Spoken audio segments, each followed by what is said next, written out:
Bismillahirrahmanirrahim. Assalamualaikum warahmatullahi wabarakatuh. Waalaikumsalam warahmatullahi wabarakatuh. Alhamdulillahirrahmanirrahim. Pada kesempatan kali ini kita akan belajar dalam kelas coding dan kecerdasan artifisial. Ya, semoga dengan pembelajaran ini kita bisa lebih meningkatkan kreativitas, kemandirian, serta mengikuti tantangan global yang saat ini tentunya sangat kita perlukan, khususnya di generasi muda. Baik, mari kita mulai pembelajaran kita pada hari ini dengan sama-sama berdoa. Bismillahirrahmanirrahim. Raditu billahi rabbal wa bil islami dinan wa bi Muhammadin nabiyyan wa rasulah. Rabbi zidni ilma warzuqni fahma. Amin. Baik. Pada pertemuan kali ini kita akan sama-sama belajar tentang berpikir komputasi. Apa itu berpikir komputasi? Bagaimana dan manfaat yang kita peroleh apabila kita menguasai yang namanya berpikir komputasi. Ada yang punya pendapat dulu apa garang berpikir komputasi itu? Ada yang tahu? Belum tahu? Belum tahu. Oke, baik. Nah, gambar apa itu paling atas tuh? Gojek atau ojek, ojol. Bagaimana cara pian misalnya nih, misalnya pian pakai pengguna ojek ya, pian memesan sehingga pian bisa dari rumah pian sampai ke sekolah atau dari sekolah ke rumah pian. Apa yang harus pian lakukan pertama kali untuk bisa memanfaatkan jasa ojek ini? Apa dulu kira-kira? Memesannya dulu pakai aplikasi. Setelah itu menunggu apa? Menunggu gojeknya. Yang mana yang respon ya kan? Biasanya ada beberapa ojek yang mangkal, entah yang kalau kita kan harus ulin, ada yang mangkalnya di Pramuan, ada yang mangkalnya di Masjid Mukarramah, ada yang di Masjid An-Nur misalnya, atau di pangkal-pangkal lain. Yang mana yang respon, yang mau gitu kan? Setelah ada respon, baru kelihatan tuh tarifnya berapa. Nah, lalu kita pilih nih, mau oke apa enggak, ya kan? Oke apa enggak? Kalau oke berarti kita tunggu. Ada estimasi waktu 5 menit lagi driver Anda akan datang. Ojek Anda akan datang. Namanya tertera di situ, jenis kendaraannya ada, kemudian platnya juga ada, ya kan? Tertera nama orang. Nah di situ itu adalah aplikasi ojek. Jadi atau misalnya gini, pernah ada punya masalah nggak ketika kita belajar di sekolah? Nggak pernah ada masalah. Ada sering, misalnya ketika belajar PAI ternyata Pak lupa bawa buku. Nah, lupa bawa buku paket. Ketinggalan Pak pensilnya. Itu adalah suatu masalah. Maka masalah itu harus kita selesaikan. Bagaimana cara menyelesaikannya? Tentunya kita memerlukan langkah-langkah. Langkah-langkah itulah yang disebut sebagai berpikir komputasi. Nah, itu ya. Cara menyelesaikannya itu harus dengan cara yang sistematis, jangan random. Ada nggak ketika kita bukunya ketinggal, lalu tiba-tiba terpikir udah aku kawan aja, kawan kan sama aja kan pengarang juga. Pernah nggak terpikir seperti itu? Nah, berpikir sistematis itu berarti kita mencari langkah-langkah ya dan tidak. Kalau ya apa, kalau tidak apa, ya kan? Itu berpikir komputasi itu artinya kita memilih mana pilihan yang pas. Oke. Dalam computational thinking. Hai teman kece, coba lihat apa artinya computational thinking atau berpikir komputasional. Adakah yang bermata jeli dan melihat kata komputasional di sini?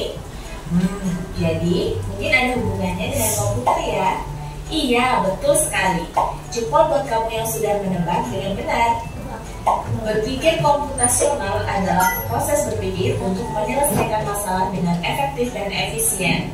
Dalam ilmu komputer, proses berpikir ini dilakukan sebelum mulai menulis coding atau pemrograman. Jika sudah direncanakan dengan baik, maka coding yang ditulis akan sesuai dengan kebutuhan dan dapat diselesaikan dengan cepat dan tepat. Tapi ternyata berpikir komputasional juga bisa dilakukan tanpa komputer dan tanpa internet loh. Malah sebenarnya kita pun sudah menerapkannya dalam kehidupan sehari-hari. Mulai dari menggosok gigi, mencatat ringkasan pelajaran, hingga menyiapkan tas untuk sekolah besok. Wah, kalau kita sudah bisa menerapkannya setiap hari, berarti kita semua sudah mahir dong. Eits, belum tentu. Contoh-contoh tadi kan menerapkan berpikir komputasional pada masalah yang sederhana. Masih banyak nih masalah yang lebih kompleks, seperti misalnya mengatur keuangan bulanan, apa yang harus dilakukan kalau kamu tersesat di tempat baru, hingga memilih jurusan dan karir. Lalu yang lebih penting lagi, ketika kamu dewasa nanti, kamu akan menghadapi era industri 4 dan bahkan 5.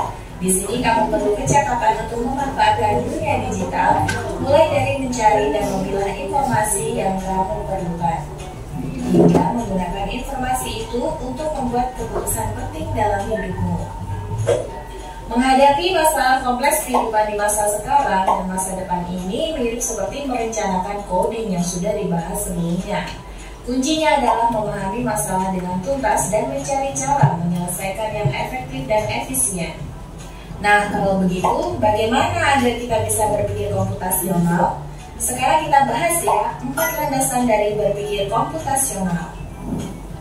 Yang pertama, dekomposisi. Dekomposisi artinya membagi masalah kompleks ke bagian yang lebih kecil agar mudah diselesaikan. Misalnya, kamu ditunjuk jadi ketua panitia lomba 17-an. Maka, untuk memudahkan pelaksanaan, kamu bisa menunjuk panitia bagian acara, konsumsi, publikasi, keamanan, dan lainnya. Yang kedua, pengenalan pola. Artinya mencari kesamaan dan pola di antara bagian-bagian masalah kompleks yang sudah dipecah. Misalnya, kamu hendak melipat dan menyimpan jemuran di rumah, maka kamu perlu bisa mengenali jemuran milik ayah, ibu, kamu, adik, dan milik bersama seperti spray, handuk, dan lainnya. Ini karena jemuran-jemuran itu perlu disimpan di tempat yang berbeda. Yang ketiga, abstraksi. Artinya fokus pada informasi yang penting saja, mengabaikan detail yang tidak diperlukan. Misalnya, kamu hendak menceritakan pengalamanmu berwisata ke luar kota. Tentunya kamu mengalami banyak hal, dari mulai berangkat di bus, berfoto bersama, makan di restoran, menginap di hotel, hingga perjalanan pulang. Tapi nggak mungkin kan kamu ceritakan semua kejadian dengan detail pada teman-temanmu. Pasti mereka bosan kalau kelamaan. Jadi kamu harus menyaring beberapa kejadian yang menarik saja untuk diceritakan pada teman. Yang terakhir, algoritma. Artinya membuat langkah-langkah penyelesaian atau membuat aturan yang diikuti untuk menyelesaikan masalah. Misalnya kamu diberi daftar belanja di supermarket oleh ibu. Ada minyak goreng, telur, roti, sayur, dan kopi. Lalu kamu harus buru-buru karena ibu sudah mau memasak dengan minyak goreng itu. Nah, kalau seperti ini, satu cara yang efisien misalnya mulai dengan mengambil barang yang paling dekat dari pintu masuk hingga terakhir yang paling dekat dengan kasir. Nah, itu dia 4 landasan berpikir komputasional yang perlu diterapkan untuk memecahkan masalah yang kompleks. Lalu berikutnya, apakah ada cara untuk mengasah kemampuan berpikir komputasional? Tentu ada. Selain bisa coba kamu terapkan ke masalah sehari-harimu, kamu bisa juga latihan soal untuk mengasahnya. Misalnya, gurumu akan memberikan soal-soal computational thinking di mata pelajaran matematika, bahasa Indonesia, dan IPAS dalam kurikulum mereka. Selain itu, kamu bisa ikut tantangan bebas Indonesia juga. Yuk coba simak satu contoh soal computational thinking. Dalam bis studi wisata, ada 3 kelompok anak yang akan diantarkan ke 3 tujuan berbeda. Bis berhenti pertama di restoran, lalu hotel, dan terakhir di museum. Hanya ada satu tempat penyimpanan koper di samping bis, yang hanya bisa dibuka dari satu pintu. Sopir bis ingin mengatur koper-koper penumpang hingga mudah dikeluarkan. Bantu supir bis menentukan urutan memasukkan koper-koper itu ke dalam tempat penyimpanan. Pertanyaan, Koper kelompok anak yang mana yang dimasukkan terakhir? A. Anak yang ingin pergi ke museum. B. Anak yang ingin pergi ke restoran. C.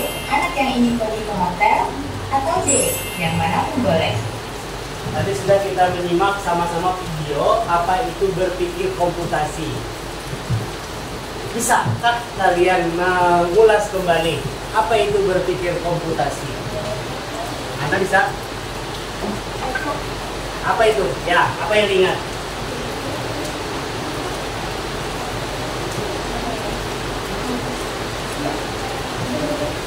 Ayo, apa? Berpikir komputasi itu apa? Berpikir kritis, kompleks. Tadi prinsip-prinsipnya ada 4, ya. Ada 4. Ada yang namanya dekomposisi. Dekomposisi itu apa? Dekomposisi itu berarti kita memisah-misah hal-hal itu menjadi lebih kecil, ya. Hal-hal yang lebih kecil. Misalnya nih kita ada proyek apa ya? Proyek bulan puasa nih. Bulan puasa kita akan mengadakan buka puasa bersama, ya. Atau yang lebih mudah aja, Kim, yang dalam kehidupan sehari-hari kita mau bikin apa tadi? Mie instan. Oke, kita mau bikin mie instan. Apa aja? Kita pecah-pecah dulu tuh. Ada alat-alatnya. Apa aja kira-kira kalau kita mau bikin mie instan? Ada rincing. Pakai rincing nggak? Oh, ada. Pakai panci.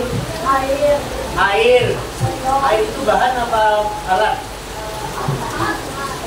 Oh iya, alatnya tadi kompor, panci, sendok, piring, garpu, sendok makan, itu sendok tadi, sendok makan.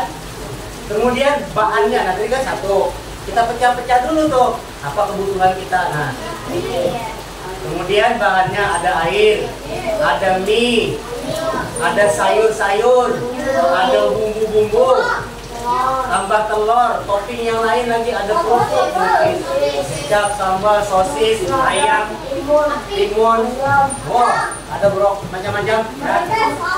Apa lagi? Ada alat sudah, ada bahan sudah, apa lagi? Tempat makannya. Nah, disiapkan juga tempat makannya. Itu tadi alat tadi. Penting nggak caranya? Langkah-langkah bikinnya? Iya, harus tahu juga langkah-langkahnya. Nah, itu kita sudah pilah-pilah. Oh, ini sudah kita tahu, ya.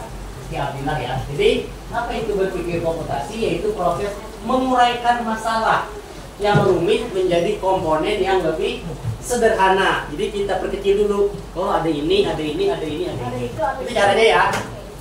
Kemudian ada yang namanya mengenal pola. POPO, LALA, atau di sini mengidentifikasi tren.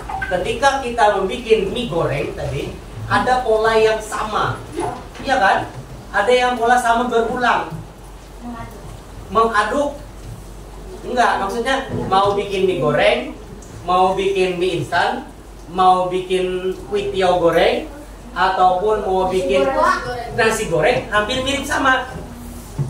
Alat dan bahan, alatnya hampir sama, kan sama polanya kan? Bahannya cuma beda bahan doang. Kalau mie goreng pakai mie, kalau nasi goreng pakai nasi, kalau kuitiau goreng pakai kuitiau, kalau bihun goreng pakai bihun. Nah, yang beda cuma bahan. Cara memasaknya pun hampir sama. Nyalakan kompor, atau pasang dulu pancinya, nyalakan kompor, masukin air, ya kan? Masukin mie-nya, kemudian, kalau nasi goreng kan bisa dicampur di situ tuh. Atau kalau mie-nya sudah ada, tinggal masukin ke wajan yang sudah ada, minyak, kasih bumbu, kemudian kasih topping, sudah masukin ke piring. Itu namanya pola. Nah, kalau yang tadi di video itu adalah pola yang sama. Kita lihat yang sama mana nih. Ketika ada jemuran banyak, maka kita tentukan polanya berupa bagian-bagian. Oh, ininya punya abah, berarti kita satu tumpuk nih punya abah. Kemudian ada lipatan satu tumpuk punya mama, satu tumpuk punya kakak atau adik, satu tumpuk punya yang bersama. Kan supaya membedakan ketika sudah satu tumpuk pas, baru kita bisa memasukkan ke lemari masing-masing. Kalau dicampur, ini nyakoknya polanya random. Yang penting bila lipatannya bolong di bawah, yang halus di atas. Jadi selimut, baju abah, jubah, baju mama, baju kita, baju apa sampai di atas uban yang kecil-kecil. Terus mandangnya kayak pakai tambur lagi. Nah, tambur lagi kan. Nah, kemudian sampai pada merumuskan rencana atau yang namanya algoritma. Kita sudah tahu urutannya kan tadi. Jangan sampai tertukar ketika kita memasak nasi goreng, maka kita sudah memanaskan minyak, tahu-tahu bumbunya belum dipotong-potong lagi. Ya kan? Bawangnya belum dipotong-potong, minyak sudah sudah sanar-banar ya Allah.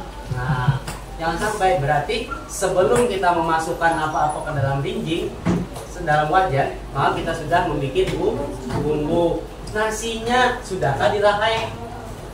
Dirahai ya dulu loh. Kalau nasinya masih menyatu kayak ketupat, salam bikin dulu, hancur dulu loh. Ya, masa di blender nasinya jadi bubur.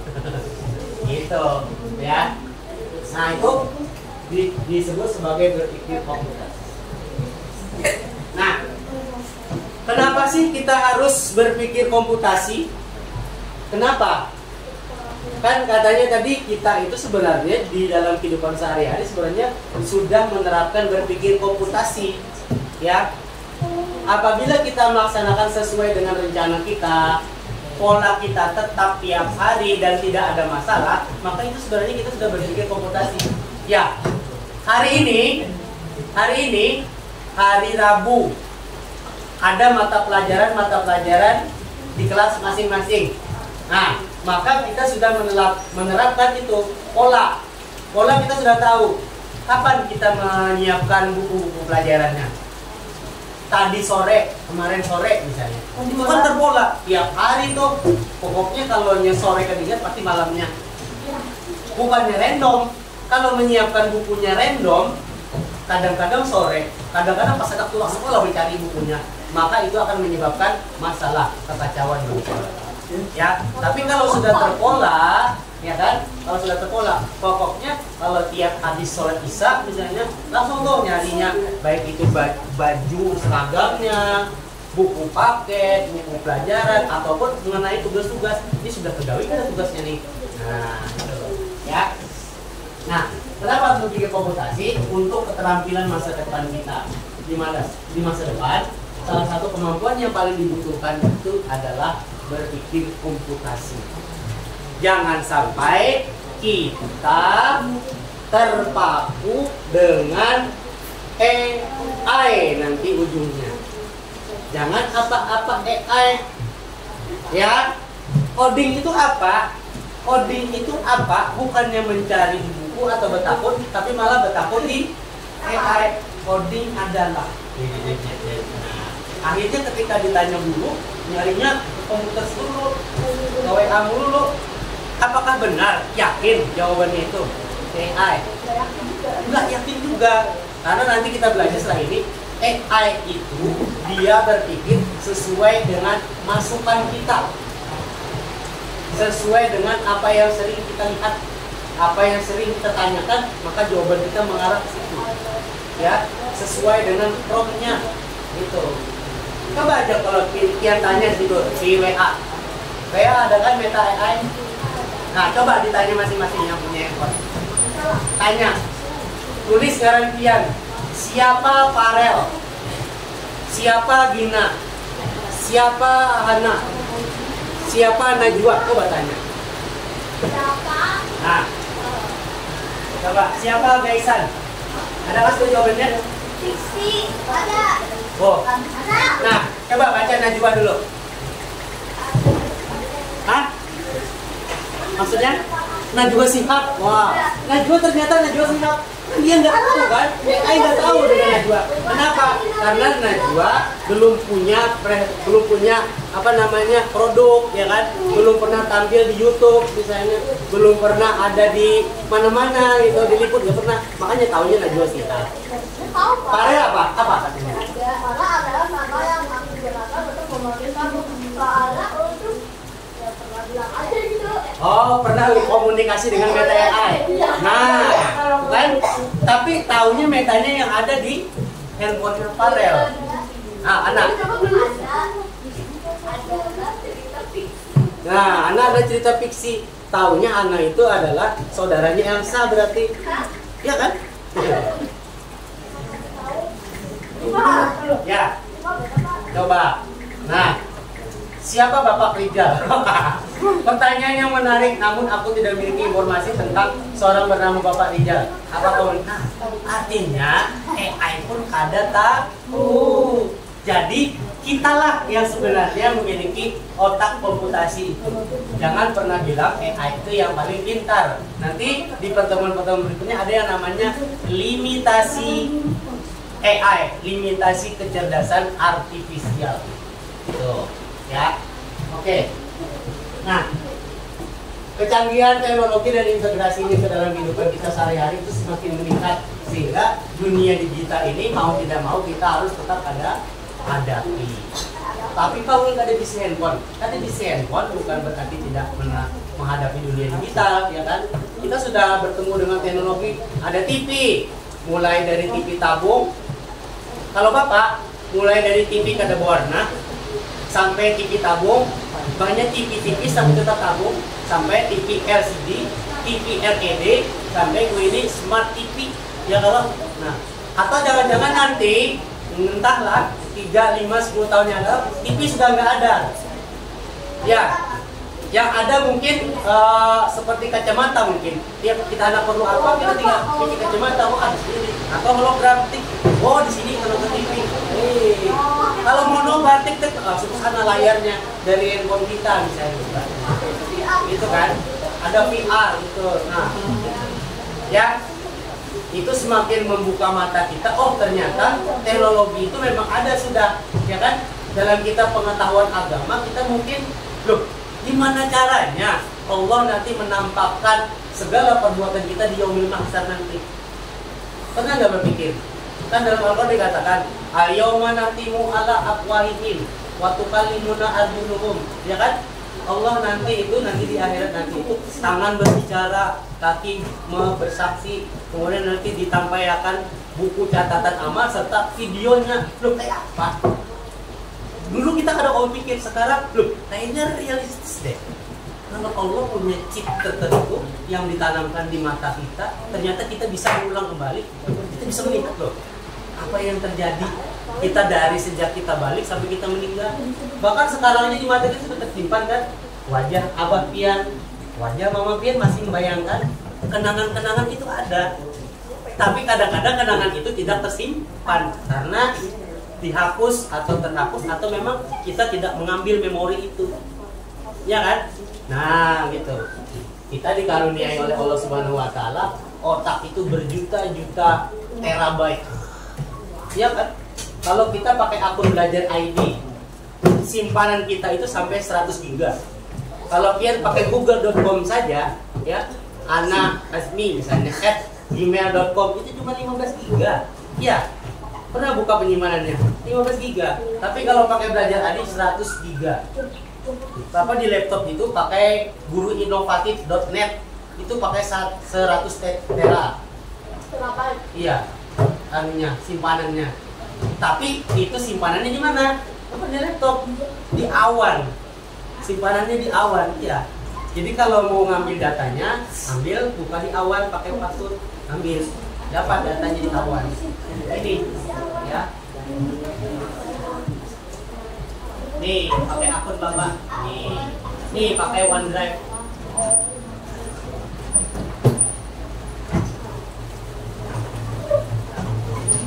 Itu pakai 100 giga. Nah, ini ya. Ada terhubung apa ini? Baik. Lanjut. Kapan mainnya belum? Nah, siapkah menerima tantangan? Atau kita bikin kelompok dulu ya? Kelompok. Ada 3 kelompok. Kira-kira gimana nih kelompok ini? Ini jumlahnya 1, 2, 3, 4, 5, 6 banyak 22. 22 ya? Hah? Enggak, cara bagi kelompok gimana? Pilih sendiri atau kita undi? Oke, sekarang Bapak beri waktu 1 menit untuk membagi. Kan karena ini 1, 2, 3, 4, 5, 6, 7, 8, 9, 10, 11, 12, 13, 14, 15, 16, 17, 18, 19, 20 bagi 3 berarti ada 7 orang masing-masing. Ada satu kelompok yang cuma 6. 20 sama Gaisan. Ya, sudah. Sekarang silakan. Kalau ada mau membagi salongan, Bapak yang bagikan.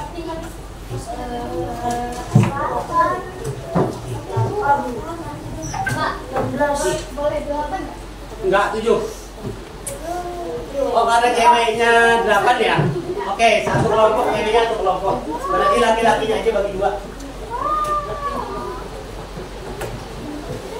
Ini Bapak bagikan LKPD.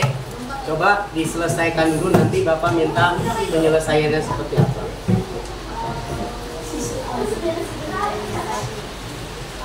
Ini satu kelompok.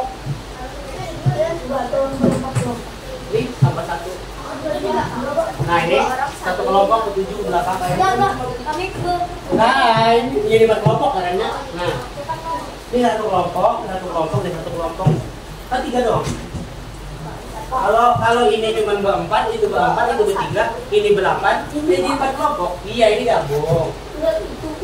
Oh, terserah aja. Ya, Bapak tidak intervensi pokoknya. Karena bagian pian 20, maka idealnya ada 7 kelompok, 7, 6. Tapi karena perempuannya 8, ya kan, satu kelompok berarti sisa 12, 6 idealnya bagian 6 orang. Nah, nama kelompok aja atau nama yang mengerjakan saja.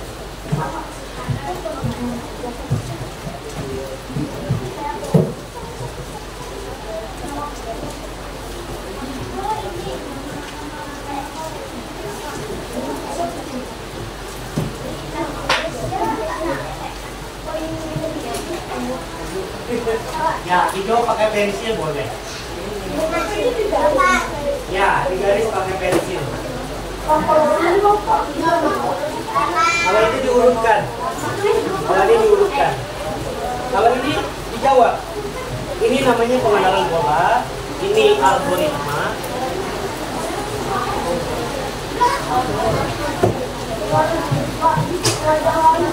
Oke.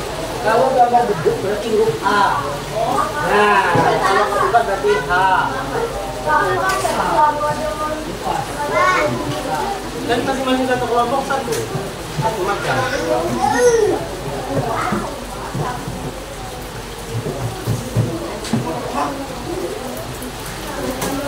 Dikasih nomor, kalau yang ini dikasih nomor. Sampai ke masjid.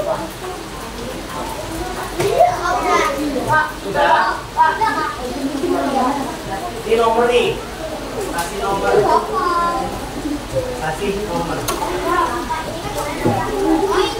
Ya, itu jawab rute yang mana? Yang mana rutenya? Ya. Sudah, oke. Oke, sudah ada yang selesai? Baik. Untuk yang pertama dulu, yang kasus anak tidak bisa dijemput orang tuanya lalu pakai Gojek. Ada yang bisa menyelesaikan sudah? Belum ada. Oke. Baik, yang kedua labirin masjid. Ada yang sudah selesai? Coba Bapak lihat. Ini membantu Aca mau ke masjid. Dia bingung jalannya menuju. Ini kan sudah sering ya. Nah, lihat. Pola, ini namanya pola jalan. Nanti kalau sudah terhubung dengan internet, ada beberapa permainan yang bisa kita gunakan.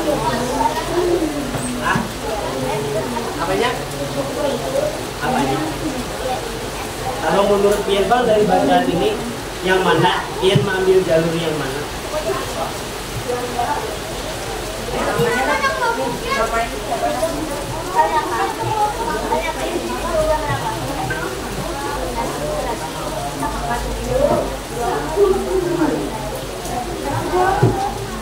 Sudah? Hadirin masjid sudah. Terus kalau yang ini, yang sholat, nah yang sholat sudah selesai nih. Coba. Nomor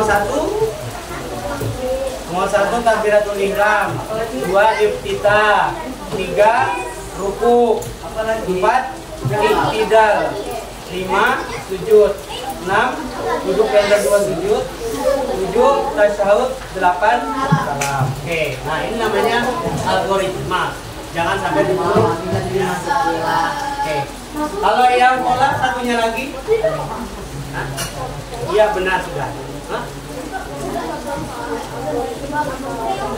Ini termasuk abstraksi juga bisa, karena membiarkan yang tidak penting tidak dilalui. Itu tidak penting, makanya tidak dilalui. Mana? AHPRSU, jadinya ini S. Terus beduk A, kemudian tupat A, berdoa U, masjid R, sahur. Terus kalau ini P, U, A, S, A, puasa. Nah ini sudah sebenarnya kan? Itu bang. Sudah. Oh yang ini? Kalau ini sebenarnya sudah ada. Supaya Lia tidak terlambat ke sekolah, maka mengambil jalur 3, jalur C. Itulah. Jalur C. Ya, jalur C yang 24 km. Ya.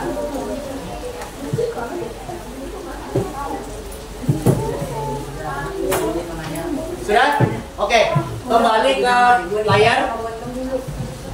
Ada pertanyaan, bagaimana kamu menjelaskan proses pembuatan roti lapis kepada robot? Ada yang bisa nggak menjelaskan bagaimana cara membuat roti lapis? Robot ini nanya nih, kayak apa caranya membuat roti lapis? Siapa yang pernah bikin roti lapis di sini? Roti lapis mirip kayak sandwich lah, sandwich. Sandwich bahasa Inggrisnya, bahasa Indonesianya adalah roti lapis. Nah, coba gimana, Radit? Rotinya dulu, terus taruh selai atau sayur, taruh roti lagi di atas. Jadi ada 3 bagian ya.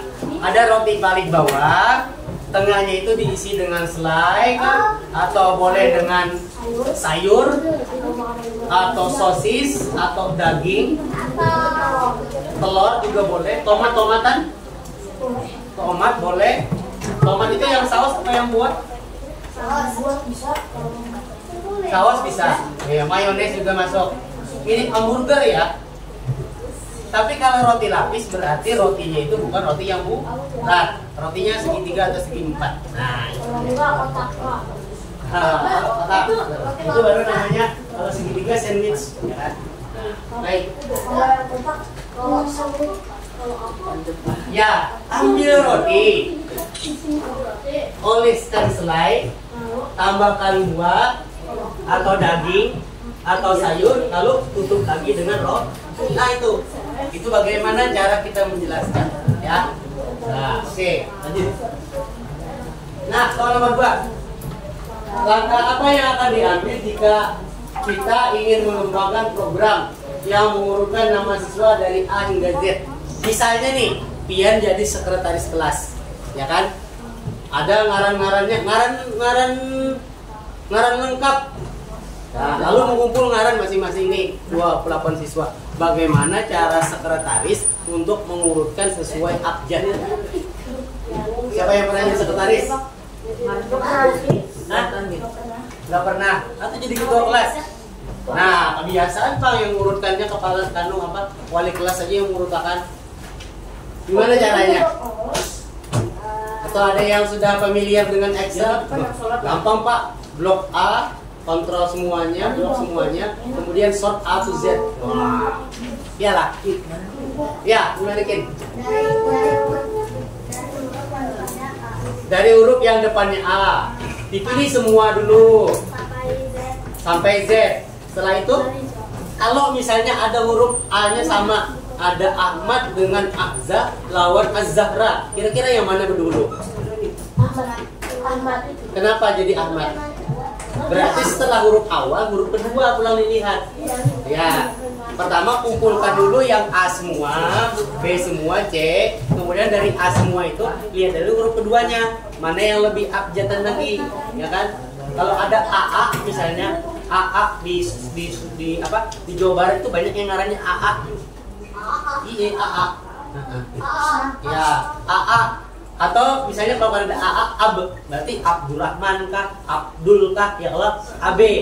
Kalau ada AB, AC, Ahmad kah, ya kan? Baru D, Ad. Misalnya Adi kan ngarannya, Adi. Adiba, Adi. Adul. Nah, itu D ya, D. Itu yang A aja. Belum lagi yang B juga. Nah, B-nya lihat huruf keduanya BA, berarti ada Baiti, ada Bahrul, ada Baina, dan sebagainya. Oke, kita cek jawabannya. Nah, caranya daftar nama tadi dimasukkan dulu. Oke, kita tulis dulu semua. Lalu dibandingkan, dikelompokkan, lalu diganti jika perlu diganti. Maksudnya itu adalah diganti urutannya, ya. Ganti urutannya. Or ini diulang hingga semua nama selesai diurutkan. Tadi betul sudah. Baik. Yang ketiga, informasi apa yang harus disederhanakan saat membuat aplikasi pemesanan makanan? Kalian mau pesan makan. Nah, lalu apa yang harus disederhanakan? Kalau kita pesan itu kita perlunya apa aja sih sebenarnya? Perlu nggak ketika kita pesan makan itu harus cantumkan nama? Perlu nggak? Nggak perlu. Perlu. Anggap aja kita mau pesan makan itu online ya, online. Perlu nggak kita tulis nama di situ, nama pemesan? Nggak perlu, kata Ana nggak perlu. Terus apa yang paling perlu kira-kira? Ketika orang menyampaikan makanan itu atau proses pembayarannya itu jadi jelas. Apa yang harus ada kira-kira dalam aplikasi yang harus diisi? Alamat. Nah, harus ada alamat. Ya.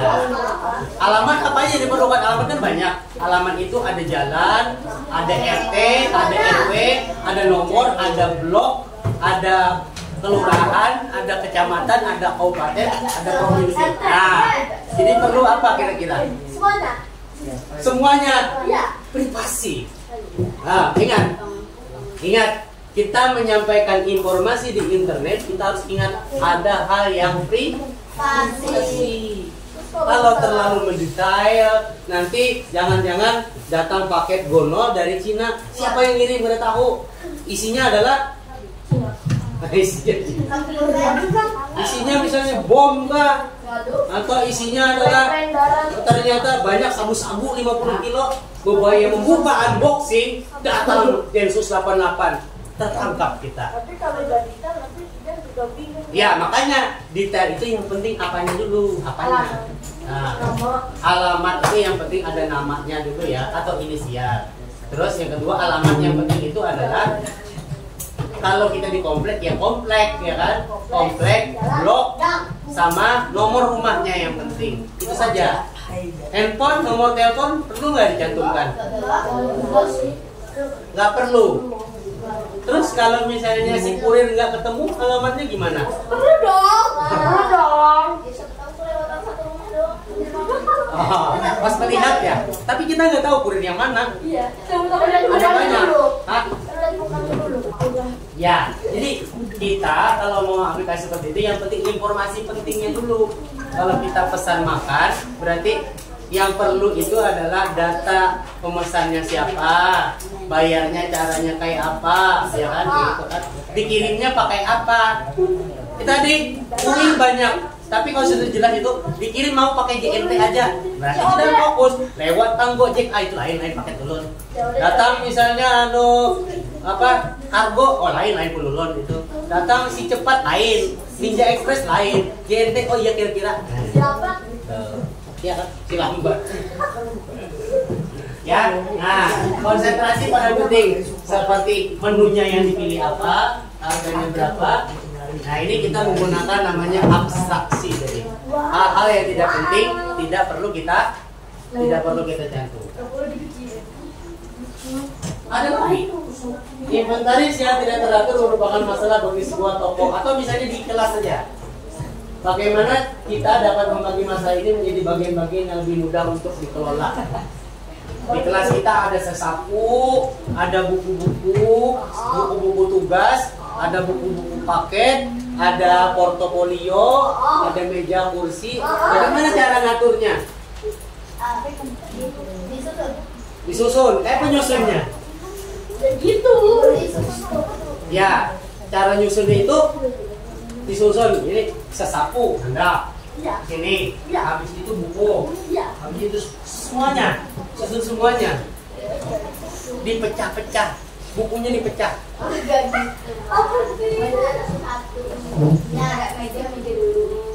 Berarti dikelompokkan. Nah, dikelompokkan dulu.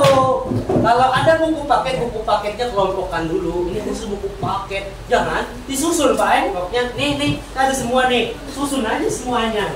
Pokoknya yang penting disusun, Pak. Disusun. Disusun nggak? Susun ini. Susun. Gini dalam kelas mau disusun. Enggak, dikelompokkan dulu. Oh, ini buku nih. Map kita kelompokkan map dengan map. Nah, kertas dengan kertas, buku dengan buku. Nah, ini bantal, ini enggak di sini kelompoknya, di sini.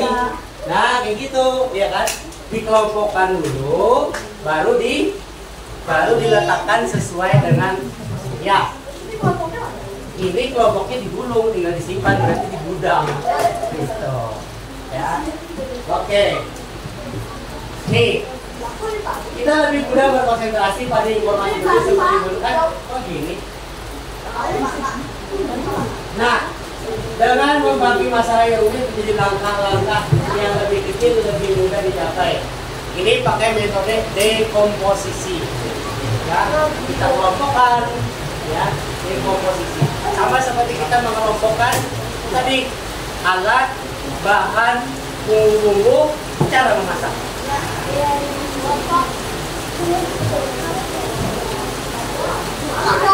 Wah, ini sudah tadi dipraktekkan. Pertanyaan Bapak, itu keluarnya di mana enggak? Apakah masuk ke sini? Ya. Nanti lebih lanjut kalau kita belajar coding, ada yang namanya langkah. Sama kayak kita main catur, ya kan? Kita bisa memakai jalan mana saja, tapi kita cuma dibatasi misalnya maksimal 3 langkah. Nah, sama. Karena ini nanti sebenarnya ini nanti di tahap berikutnya ada langkah-langkahnya. Kita harus sampai ke masjid itu dalam berapa langkah seperti itu. Jadi kalau pakai rute ini kira-kira sampai nggak langkahnya? Ya.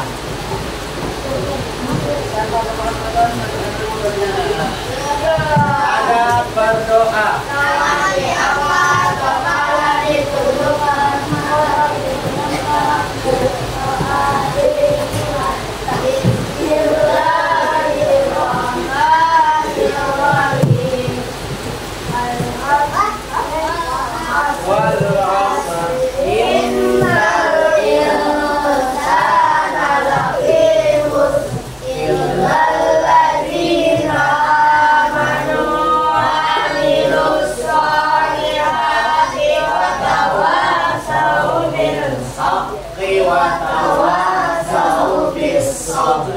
Rabbana atina fid dunya hasanah wa fil akhirati hasanah wa qina adzabannar walhamdulillahi rabbil alamin. Oke, kemudian apakah cukup menyenangkan apa tidak? Belum ya, belum menantang karena belum banyak permainan-permainannya. Oke, nanti selanjutnya siapkan saja handphone dan kuotanya. Nanti Bapak tidak membagi informasi